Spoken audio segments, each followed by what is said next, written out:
2018 Nissan Murano. We are doing a door latch assembly. Here's our old one. It's going to be on the passenger side. It'll be the same for the driver's side. So why we are replacing this is you cannot open the door from the inside. What I found is the locking mechanism where you press and release for the inside door lock right here, it does not go all the way. So you have to hold this in a position and pull on the handle in order to open the door. Otherwise it does not open from the inside or outside. So this is the old one. I'll show you. You can hear the difference. I'm moving it back and forth now. It doesn't go all the way. Here is the new one. See the difference? And it feels completely different.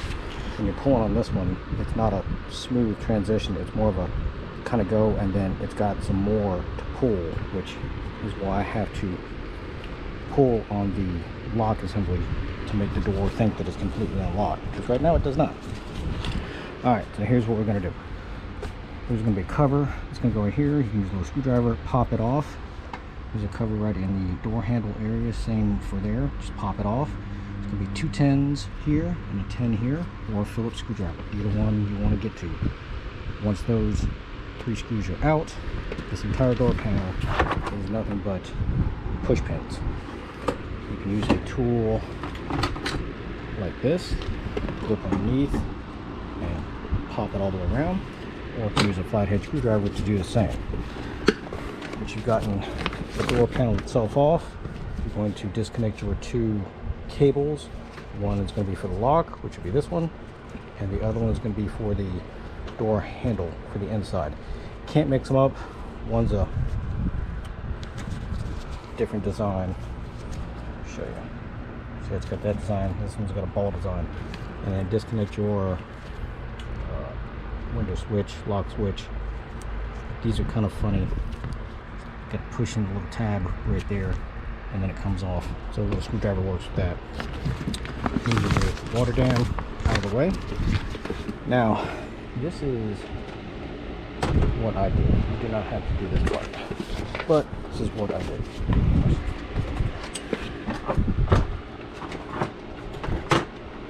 Okay, so these door latches have three cables. Here's the third cable. I left it on the inside. Third cable in question goes right here. Locks in this little piece right here, lock here, and a lock here. And looks like yay. And what I did is I took it off from the old one, so the old cable is still in there, and it still works perfectly fine.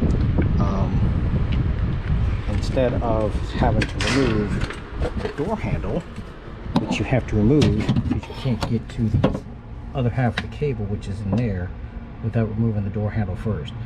So I just took it off from the other end.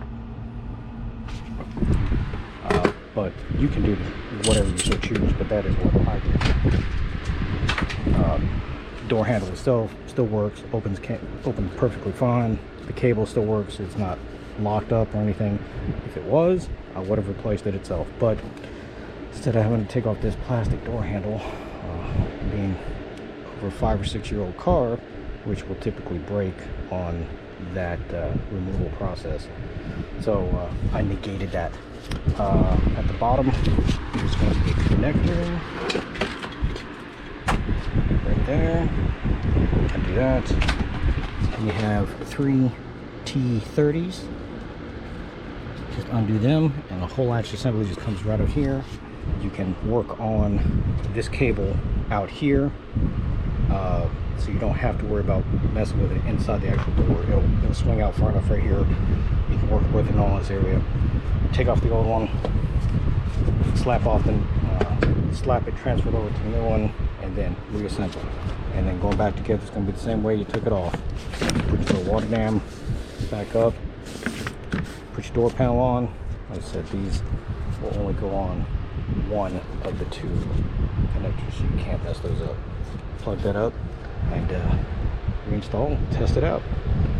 Any questions or comments, feel free to let me know.